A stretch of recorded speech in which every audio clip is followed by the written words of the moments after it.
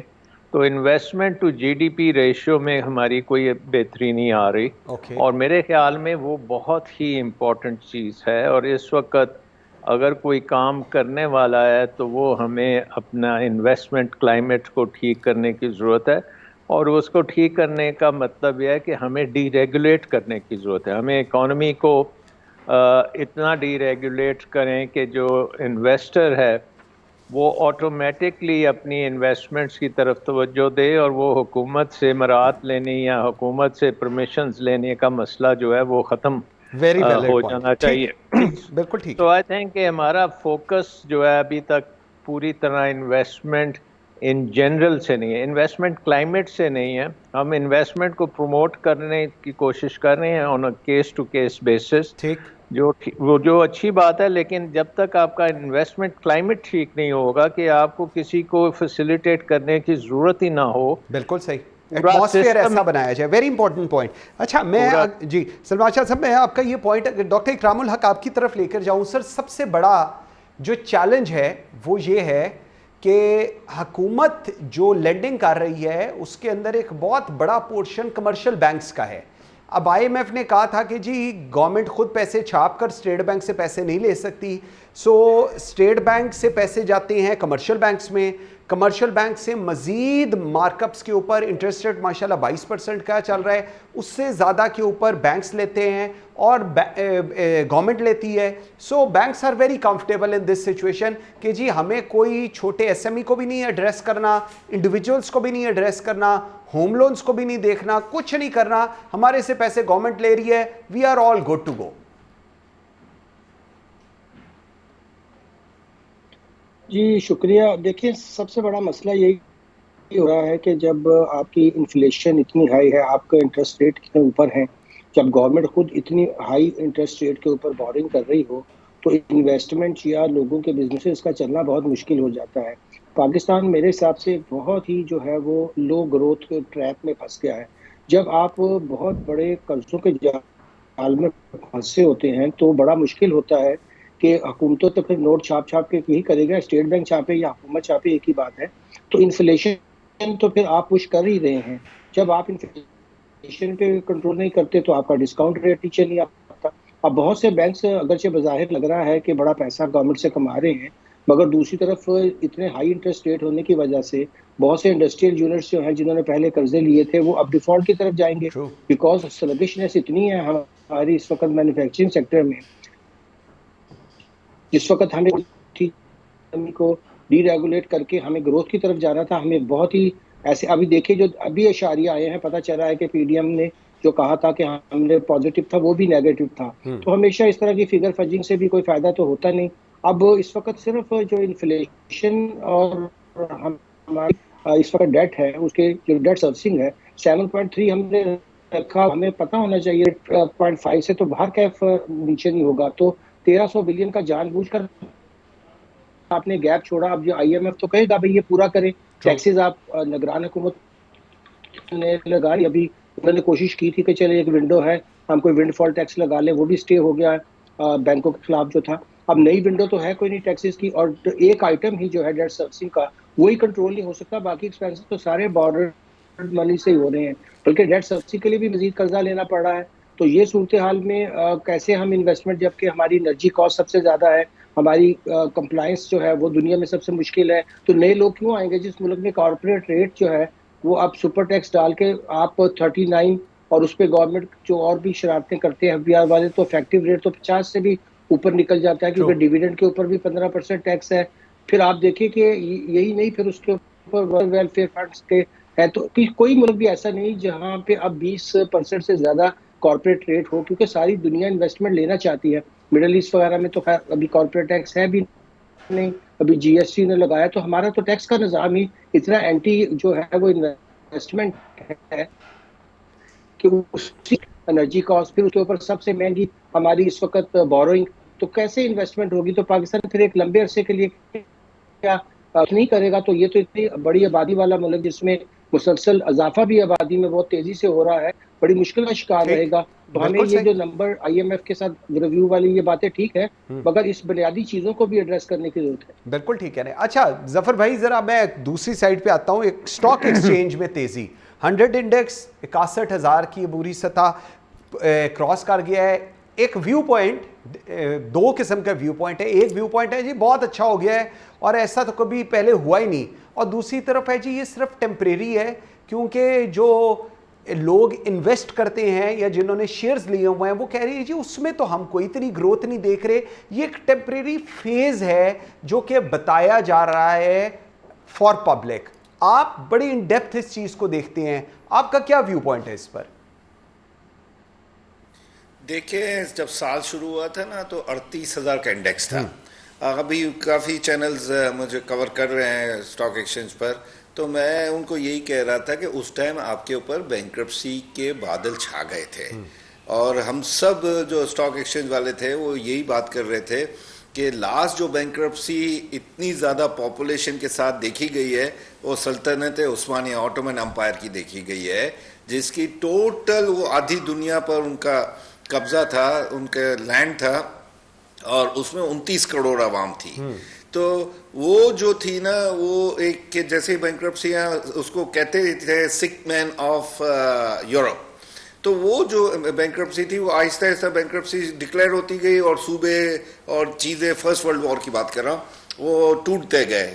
کسی نے فرینچ نے لے لیا, کوئی برٹشرز نے اٹھا لیے, وہ جو ٹکڑے ہوئے آخر ٹرکی اتنا سا رہ گیا. یہ اس سینچری کی 25 کروڑ عوام کے ساتھ اتنی سی غازہ اسٹرپ جیسا کنٹری میں بینکرپسی کا کسی کو پتہ ہی نہیں تھا, اور ہر ایک یہ سوچتا تھا کہ اگر یہ بینکرپسی ہوئی ہے تو اس کا نکلے گا کیا کل ہم ڈیزل ہوگا تو فیول پیٹرول نہیں ہوگا, گیس ہوگا تو انفراسٹرکچر نہیں ہوگا, اپنا ڈسٹریبیوشن نہیں ہوگی, اپنا پھل فروٹ وہ جو مارکیٹ تک پہنچتے تھے ایگریکلچر ایریا سے وہ نہیں ہوگا, کھانے پینے کی اشیاء کم ہو جائیں گی. اور یاد رکھیے گا کہ اس ٹائم میرے کافی دوست, کیوبا کا ایمبیسڈر میرا دوست تھا, وہ بڑا اچھی طرح بتاتا تھا کہ جب سینکشنز کیوبا پر ہو گئے امریکہ کی طرف سے تو وہاں پر 18 گھنٹے کی لائٹ پورے کیوبا میں 18 گھنٹے لائٹ چلی جاتی تھی, اور سوامپ بنا ہوا ہے کیوبا ہے, تو کہتے تھے باہر ہم نکلے تو مچھر کھا جائیں اور اندر جائیں تو گرمی. تو وہ state of malaria, semi ملیریل state میں وہ پورا اسٹیٹ چل رہا تھا. اب یہ جب بینکرپسی کا بادل ہٹا ہے نا تو لوگوں کو یہ لگا کہ انڈیکیٹرز اب آہستہ آہستہ بہتر ہو رہے ہیں, اور ہو بھی رہے ہیں. کچھ ہمیں آئی ایم ایف جو آپ کو کہتی ہے کہ یہ بزنس پلان ہے, وہ اصل میں ہوتا ہے پولیٹیکل پلان, اور وہ دکھاتے ہیں کہ جو نئی یہ جو پچھلی حکومت گئی پی ایم ایل این کی اور یہ انٹیریم گورنمنٹ, یہ سب کے تعلقات امریکہ سے کیسے, کیونکہ بگسٹ ڈونر امریکہ ہوتا ہے, تو وہ انہوں نے آگے آئے. پھر چائنا آگے آیا, کیونکہ مجھے کئی لوگ پوچھتے ہیں کہ چائنا اور امریکہ اتنے دشمن ہیں, پاکستان کے ساتھ کیسے کام کر رہے ہیں. تو 500 سال 800 سال کے پیچھے بھی اب آپ جائیں گے تو جو سپر پاورز اس ٹائم بھی تھے تو وہ کئی کنٹریز کے لیے ایک دوسرے سے نیگوشیٹ کر لیتے تھے کہ بھائی اس کو رومن امپائر سنبھالے گی, اس کو بیزنٹائن امپائر سنبھالے گی. عرب ورلڈ کو تو اس ٹائم اصل مسئلہ ہی یہ تھا کہ وہ یہ دو امپائرز نکلنے نہیں دے رہے تھے. اینی وے, تو وہ یہ دونوں آئے اور انہوں نے تھوڑا سا معاملات کو حل کرنے کی. اب جو آپ نے پروگرام کے سٹارٹ میں جو قرضے کی بات کی ہے وہ رات کو نیند ہماری حرام کر دیتا ہے کہ 78% آف جی ڈی پی آپ کا یہ قرضے کی وجہ سے ہو جائے گا. ٹھیک ہے, وہ کھا جائے گا جی ڈی پی. اچھا, اب جی ڈی پی کا آپ یہ سوچیں کہ جاپان جیسا کنٹری تو 100% آف جی ڈی پی کا قرضہ ہے ان پر, لیکن ان کے پاس ویلتھ کریشن والے جابز ہیں. ہمارے یہاں کون سے جابز ہیں؟ لکڑہارے کے, میٹل کے, موٹر سائیکلسٹ اور یہ میکینک اور ریپیر, وہ ویلتھ کریٹ نہیں کر رہے. تو یہ ویلتھ نہ کریٹ کرنا یہ ایک مسئلہ ہے. سب سے بڑا مسئلہ جو ابھی یہ آئے گا یہ ٹھیک کہہ رہے ہیں, یہ سب سے بڑا ایک ہے ویلتھ کریشن. سلمان شاہ صاحب, ایک تو یہ ویلتھ کریشن آبویسلی ہمارے ملک میں پاکستان میں ایک بہت بڑی پرابلم ہے, اور ہم اس کو کوئی بھی حکومت دعوے جتنے مرضی کرے اس کے باوجود اس کو وہ ایڈریس کرنے سے قاصر ہے. سر اب 2-3 اگر میں تھوڑی سی صورتحال بتاؤں, گورنمنٹ بوروئنگ کر رہی ہے بینک سے, ہمارے پاس فورن لونز ہم لے رہے ہیں, ہماری ڈیٹ سروسنگ ہے, اور جس کی وجہ سے جو کچھ ہم نے کمانا یا جو کچھ ایف بی آر نے اکٹھا کرنا ہے یا جو کچھ جمع ہونا ہے وہ سارا ہماری ڈیٹ سروسنگ کی طرف چلے جانا ہے. سر اس صورتحال میں ایک عام آدمی کی زندگی کیسے بہتر ہو سکتی ہے, اور یہ جو دعوے کیے جاتے ہیں کہ جی عام آدمی کی زندگی ہم بہتر کریں گے ان دا گیون سرکمسٹانسز, وہ کس طرح بہتر ہو سکتی ہے, میں یہ سمجھنے سے قاصر ہوں. دیکھیں, سب سے پہلی بات یہ ہے کہ یہ ہمیں سمجھنا پڑے گا کہ یہ بہت غیر معمولی حالات ہیں پاکستان کے, اور ان میں سے نکلنے کوئی آسان کام نہیں ہے. یہ نہیں ہے کہ کوئی میجک چھڑی ہے کسی کے پاس, وہ لہرائے گا تو یہ سارا کچھ ٹھیک ہو جائے گا. سو پہلا کوشچن تو یہ آتا ہے کہ حالات جو ہیں ان کو بہتر کرنے کے لیے آپ کو بہت زیادہ کام کرنا پڑے گا. ٹھیک, سب سے پہلے میرا خیال ہے کہ جو حکومت ہے ہماری اس وقت یہ بہت زیادہ پھیلی ہوئی ہے, اس پہ ہم بہت زیادہ ایکسپینڈیچر کر رہے ہیں, اور یہ ایکسپینڈیچرز ہمیں کٹ کرنے پڑیں گے. ڈیولپمنٹ ایکسپینڈیچرز اور کرنٹ ایکسپینڈیچر دونوں چیزوں کو ڈرامیٹکلی کٹ کرنا پڑے گا, اور 2-3 ٹریلین روپیز کے حساب سے کٹ کرنا پڑے گا. یعنی کہ آپ کو بیوروکریسی کو بالکل کم سے کم کرنا پڑے گا. اس کے ساتھ ساتھ پھر, اور یہ بڑا مشکل کام ہے, یہ نہیں کہتا کہ یہ آسان کام ہے, بٹ یہ ہمیں کرنا پڑے گا. دوسری چیز یہ ہے کہ ہمیں پرائیویٹ سیکٹر کو رہا کرنا پڑے گا. ان کو ہمیں جو جکڑا ہوا ہے ریگولیشن میں, جو میں نے پہلے بھی بات کی, وہ ڈی ریگولیٹ کرنا پڑے گا. اب آپ دیکھیں ہمارا ڈیولپمنٹ میں ایک چیز ہے کہ اگر آپ نے سڑکیں بنانی ہیں یا جو بھی آپ نے انفراسٹرکچر بنانا ہے, تو وہ جس کے لیے بنانا ہے وہ اگر اس کے لیے پے کرے گا تو اس کو ہم کہتے ہیں یوزر چارجز کے ذریعے آپ کریں, اور ضروری نہیں ہے کہ وہ ڈیولپمنٹ آپ ٹیکسز کے تھرو کریں. سو یہ جو پبلک پرائیویٹ پارٹنرشپ کا نظام ہے اس کو بنانا پڑے گا, جیسے کوریا نے بنایا, جیسے جاپان نے بنایا, اس طرح اس لیول کی ہمیں گورننس کرنی پڑے گی. تو پھر یہ ہے کہ ہمارے ملک میں ریسورسز ڈیفینیٹلی ہیں.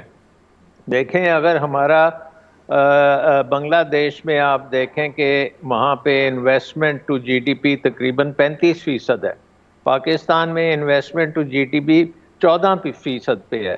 تو یہ اتنا زیادہ فرق, آپ کی ظاہر ہے اکنامک گروتھ ان کی ہم سے بہت زیادہ ہوگی کیونکہ وہ انویسٹمنٹ کر رہے ہیں, لیکن انہوں نے اگر وہ اپنی ہی اکانومی سے یہ انویسٹمنٹ لے سکتے ہیں تو ہم اپنی اکانومی سے بھی وہ اس قسم کی انویسٹمنٹ لے سکتے ہیں. شرط یہ ہے کہ ہم اس کا ماحول صحیح طریقے سے کریں.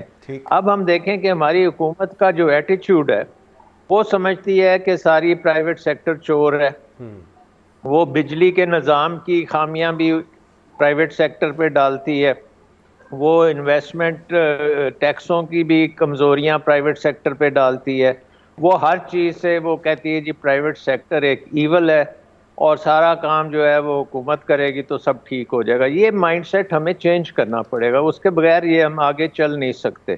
اگر نہیں یہ مائنڈ سیٹ چینج کریں گے تو یہ ہمارا ٹیکس جو اس وقت ہے یہ دگنا ہو جائے گا. اور آپ کو پتہ ہے کہ پاکستان میں ٹیکس جو ہے اس کا بینیفٹ عوام کو کوئی نہیں ملتا, اور کوئی بندہ جو ہے وہ یہ نہیں کہہ سکتا کہ جی ہاں میں نے یہ ٹیکس دیا تھا تو اس کا ہمیں یہ فائدہ ہوا کہ ہماری انفراسٹرکچر بن گیا یا ہماری کوئی اچھے کام ہو گئے, ہیلتھ اچھی ہو گئی, et cetera et cetera. So for the time being ہمیں حکومت کو بہت چھوٹا کرنا پڑے گا, کاٹنا پڑے گا, ڈرامیٹکلی کاٹنا پڑے گا, ٹوٹلی ڈی ریگولیٹ کرنا پڑے گا, مارکیٹ کو اوپن کرنا پڑے گا. مارکیٹ دیکھیں ہماری ہم بات تو کرتے ہیں کہ یہ مارکیٹ اکانومی ہے, لیکن 80% یہ مارکیٹ اکانومی حکومت کنٹرول کرتی ہے. بالکل ایسے, اور حکومت آپ کا بجلی کا نظام بھی کرتی ہے, حکومت آپ کی ایگریکلچر کی پرائسنگ بھی حکومت کرتی ہے, ہر کام جو ہے کہہ رہے ہیں آپ بالکل صحیح کہہ رہے ہیں, وہ کر رہی ہے. اور وہ اب ہم نے دیکھ لیا ہے کہ پچھلے 70 سال میں انہوں نے پاکستان کا بیڑا گرک کر دیا ہے, اور پاکستان کو بینکرپٹ کر دیا. مجھے تو آئی تھنک کہ اگر ہم چینج نہیں کریں گے اور ڈرامیٹکلی چینج نہیں کریں گے اور دیکھیں ہمارا جو انٹرپرینیور ہے یہ ڈسپائٹ آل دا ہارڈشپس اس کو پاکستان میں بلیف ہے, اور یہ وجہ آپ کی اسٹاک مارکیٹ میں بھی جو آ رہی ہے نا, وہ بھی یہی سوچ رہے ہیں انویسٹرز کہ یہ شاید حکومت اب چینج کرے, کیونکہ جب بہت زیادہ مشکل میں آپ آتے اس وقت چینج جو ہے وہ اچھی ہو جاتی ہے. بالکل صحیح. اچھا ڈاکٹر اکرام صاحب, یہ جو چیز ہے بڑی امپورٹنٹ ہے سر, لیکن اس کے اندر ابھی میں وہ کیونکہ کیئر ٹیکر وہ بار بار سیٹ اپ کی آ جاتی ہے, وہ لوگ کہتے ہیں کہ جی ہماری اس وقت پریورٹیز میں, فواد کا میں سن رہا تھا, ہی وہ سینگ کہ جی میری جو ٹاپ موسٹ پریورٹی ہے وہ پرائیویٹائزیشن آف پی آئی اے ہے. سر یہ جو اسٹیٹ اونڈ انسٹیٹیوشنز ہیں, پی آئی اے ہو, ریلوے ہو, اسٹیل مل ہو, جن کو ہم وائٹ ایلیفینٹس کہتے ہیں, اور جن کو پتہ نہیں ان کا کیا مقصد ہے, یہ ڈیلیور کیوں نہیں کر پا رہے, آبویسلی پرائیویٹائز کریں گے تب بھی انسانوں نہیں چلانے ہیں, تب پتہ نہیں کیسے کریں گے, بٹ آبویسلی تب اپروچ شاید فرق ہوگی. اس کے اوپر آپ کا کیا انالیسز ہے؟ دیکھیے پاکستان میں ٹیلی کام اور بینکس جب پرائیویٹائز ہوئے تو انہوں نے بہت اچھا پرفارم کیا ہے. آج پاکستان کے آپ دیکھیے کہ یہ دونوں سیکٹرز میں ٹیکسیشن بھی انہوں نے اگرچہ بہت ہائی ریٹ ہے, میرے حساب سے اتنا نہیں ہونا چاہیے, کیونکہ پھر وہ گروتھ نہیں اتنی کر پاتے جتنی ان کو اور انویسٹمنٹ کے لیے پیسہ نکالنا مشکل ہو جاتا ہے, کیونکہ سارا پیسہ جو ہے وہ پرائیویٹ سیکٹر سے نکل کر ایک بالکل پبلک سیکٹر کے ایک ایسے اداروں کے پاس جاتا ہے جو خود نکمے ہیں. اور ابھی دیکھیں کہ 10% بھی اس دفعہ ایف بی آر نے اکٹھا نہیں کیا, جی ڈی پی کا 8.5% تھا, اور خرچے ہمارے جو ہیں وہ تقریباً 22% جی ڈی پی تک پہنچ چکے. اب کوئی حکومت چلا سکتا ہے اس طرح سے کہ اگر پورے ملک کا بھی ٹیکس جی ڈی پی لیا جائے اور اس میں چلے نان ٹیکس آئٹمز بھی ڈال لیے جائیں, تو پھر بھی آپ بڑی مشکل سے 14% پہ پہنچتے ہیں, جبکہ خرچہ آپ کا جو ہے وہ بڑھتا ہی چلا جا رہا ہے, کہ اب 22% ہو گیا ہے. تو بالکل پہلے تو بڑی ہمیں ڈاؤن سائزنگ کرنی چاہیے اور ایک لین حکومتیں بنا کر چلانا چاہیے جو ایفیشینٹ ہو. ٹیکنالوجی کے اندر ہمیں کام لینا چاہیے. اور جو آپ نے بات کی کہ یہ تو سارے ادارے جو ہیں, یہ ایک اگر آپ ان کو اس وقت ان سے جان چھڑواتے ہیں اور یہ ان سے آپ یہ نہ سوچیں کہ ہمیں کوئی پروفٹ ملے گا, اور جس حالت میں اس یہ پہنچے ہوئے ہیں یہ تو ایک پرماننٹ بلیڈنگ ہے, کیونکہ ان کی سیلریز جا رہی ہیں, سارا کچھ جا رہا ہے, اور وہاں سے مل کچھ بھی نہیں رہا ہے. حکومتوں کو بالکل کاروبار نہیں کرنا چاہیے, نہ ہی حکومت کا کام ہے. میرے حساب سے ایک ڈی ریگولیٹڈ اکانومی کا سب سے پہلا پیرامیٹر تو یہی ہے کہ حکومت کے اپنے فٹ پرنٹس ہونے بھی نہیں چاہیے. اور ہم تو اتنی بڑی بڑی اسٹیٹ جو ہیں اون کارپوریشنز کی نقصانات ان کی آپ پرکزٹ جا کے یاشیاں دیکھیں, اور اس کو سارا دینا تو پھر ٹیکس پیئر منی سے پڑتا ہے, اور اس کے لیے پھر آپ منی بورو کرتے ہیں اتنی ہائیسٹ ریٹ کے اوپر. تو یہ بڑے عرصے سے سارے لوگ لکھتے بھی ہیں, کرتے بھی ہیں, مگر ہمارا پرائیویٹائزیشن کا سٹائل بالکل غلط ہے. یہ حکومتوں کا کام بھی نہیں ہے پرائیویٹائز کر کے اس طرح کی منسٹریاں بنانا, اس کے اندر لمبے لمبے کیونکہ آپ دیکھیے اگر ایک چیز کو بھی انہیں آج پرائیویٹائز کرنا تو 39 منتھس چاہیے ہوتی ہے. کس طرح کی پرائیویٹائزیشن ہے؟ آپ اپنی ایک فکس پرائس رکھیں جسے ریزرو پرائس کہتے ہیں, دنیا میں بہترین آکشن ہو جس کو آپ کہیں, اور وہ آپ کے ایسٹس کے لیے جو بیسٹ پرائس اس وقت مل سکتی ہے لے لیں گے. ان سے تو جان چھڑانا بہت ضروری ہے, کیونکہ یہ ہمارے ہاں بہت بڑا ایک وائٹ ایلیفنٹ ایسا ہے جو سب چیزوں کو تباہ کرتا ہے. ظفر بھائی دو چیزیں دوبارہ وہ اس بات سے مجھے ایک دم یاد آیا, آپ کو یاد ہوگا پی ٹی سی ایل کو پرائیویٹائز کیا گیا. پی ٹی سی ایل پہلی پروفٹیبل تھا, اس کو پرائیویٹائز کیا. میں آج کی تاریخ تک سمجھنے سے قاصر ہوں کیوں پرائیویٹائز کیا گیا. دوسری طرف پی آئی اے, ریلوے, جہاز ہمارے ہر جگہ کھڑے ہو جاتے ہیں, وہ شاید بسیں نہیں اتنی کھڑی ہوتی سڑک کے اوپر جس طرح ہمارے جہاز کھڑے ہوتے ہیں. اسٹیل مل ہے, ان کو پرائیویٹائز کرنے کا ہر حکومت, یہ پی ڈی ایم کی حکومت, اس سے پہلے پاکستان تحریک انصاف کی حکومت تھی, اس سے پہلے نون لیگ کی حکومت تھی, ہر ایک کہتا تھا جی پرائیویٹائز کر دیتے ہیں یا ہم ان کو بدل دیں گے. آج کی جو انٹرم سیٹ اپ ہے وہ بھی کہہ رہا ہے جی ہم پرائیویٹائز کر دیتے ہیں. پرائیویٹائز کر دیتے ہیں اور کرنے میں کافی فرق مجھے لگ رہے ہے. کیوں نہیں ہوا جا رہا, کیوں نہیں کر رہے, پھر کیا وجہ آپ کو لگ رہی ہے اس کی؟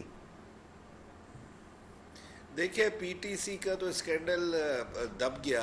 پی ٹی سی کا وہ جو تھا پروفٹ میں تھی, پھر اتصالات کو دیا گیا, پھر دوسری ٹرانچیں جو تھی وہ اس سے سستی بیچی گئی.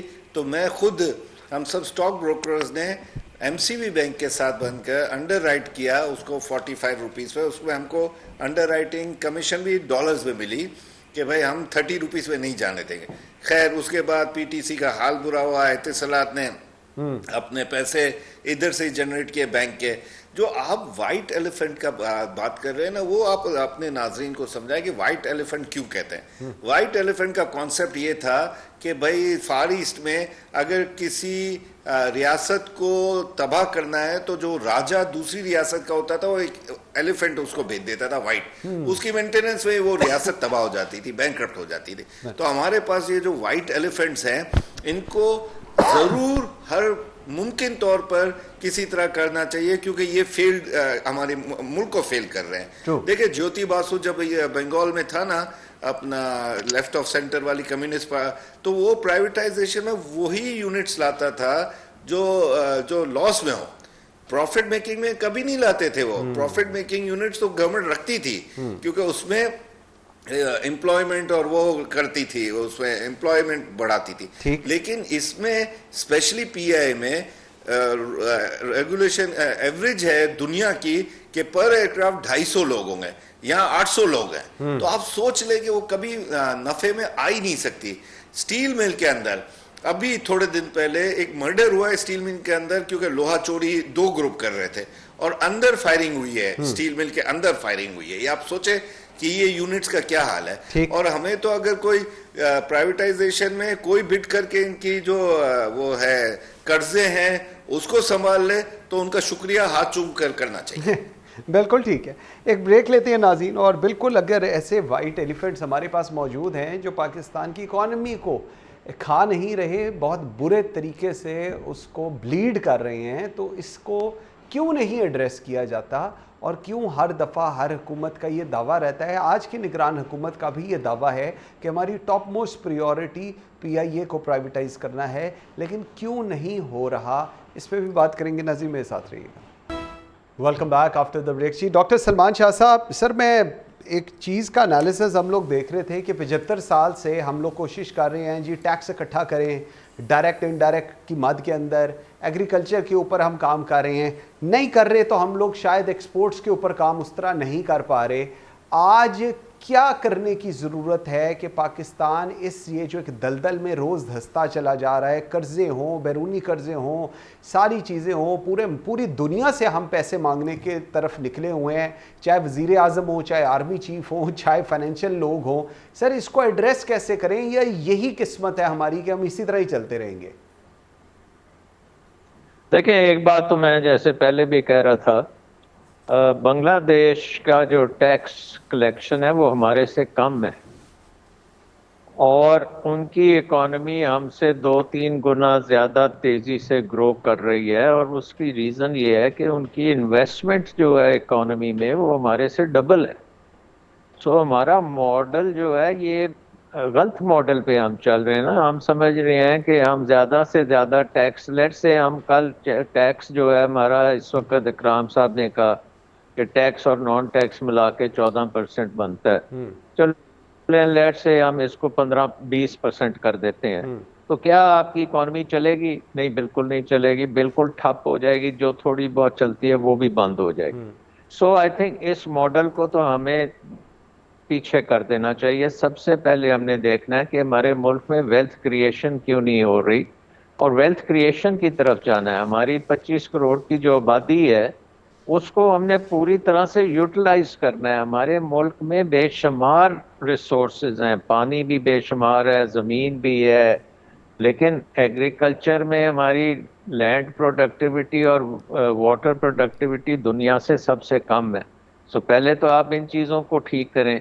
پھر آپ دیکھیں کہ ہمارے پاس چھوٹے ایس ایم ایز بھی بے شمار ہیں, لیکن وہ سارے کے سارے بہت لو لیول آف ٹیکنالوجی میں گھوم رہے ہیں, اور وہ پروڈکشن ایکسپورٹ کے لیے نہیں کرتے, وہ ڈومیسٹک کنزمپشن 96% تو ہماری ڈومیسٹک کنزمپشن کے لیے ہم پروڈیوس کر رہے ہیں. سو جب تک ہم اپنی یہ تھوڑی بہت جو ہمارے پاس ویلیو چینز ہیں ان کا رخ انٹرنیشنل مارکیٹس کی طرف نہیں کرتے, جب تک مثلا ٹیکسٹائل اگر ہم 20-30 بلین کی ایکسپورٹ کر رہے ہیں, ٹیکسٹائل تو کم از کم 100-150 بلین کی ایکسپورٹ دینی چاہیے. اب ویتنام جیسا ملک جو ہے اتنی ایکسپورٹ لے رہا ہے ٹیکسٹائل سے, تو ہمارا تو جدی پشتی کام ٹیکسٹائل ہے, تو کیوں نہیں ہمارا 150-200 پہ جاتا. وہ رکاوٹیں ہمارے نظام میں ہیں.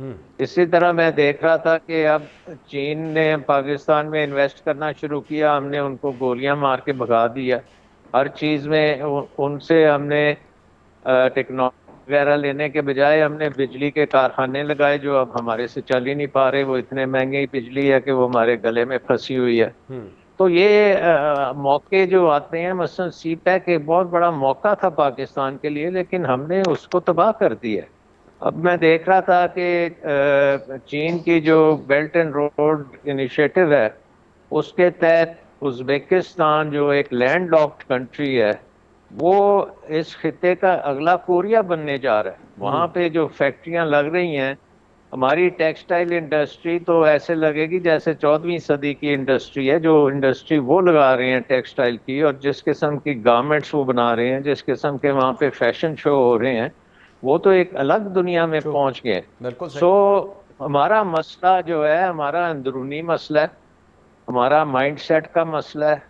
ہم پراپرلی انسینٹیوائز نہیں کر سکے اپنی اکانومی کو کہ یہ 25 کروڑ کی آبادی جو ہے یہ فلی امپلائڈ ہو، فلی کیپیبل ہو، اور دنیا کی ہر چیز ہم بنائیں، آئی ٹی سے لے کے گاڑیوں سے لے کے آج کل آپ یہ دیکھیں کہ پاکستان کا سولر میں کتنا پوٹینشیل ہے. الیکٹرک وہیکلز آج پوری دنیا میں بن رہا ہے، لیکن پاکستان میں تو ہم ایسے عجیب و غریب بس پھنسے دلدل سے نکل ہی نہیں پا رہے. بالکل تو ہمیں یہ سارا مائنڈ سیٹ چینج کرنا پڑے گا، اور ایک اسٹریٹجی کے تحت دنیا کی مارکیٹس کی طرف اپنی اکانومی کا رخ موڑنا پڑے گا، اور دنیا سے سستی چیزیں بنانی پڑیں گی، دنیا سے بہتر چیزیں بنانی پڑیں گی، اور اس کا پورا نظام کریٹ کرنا پڑے گا. اس کے بغیر یہ آپ کر سکتے جو اب آپ باتیں ہم کر رہے ہیں. اچھا ڈاکٹر اقرام الحق صاحب، سر ایک تو مجھے تھوڑا سا شارٹلی بتائیے گا، یہ جو سی پیک ہے سارا،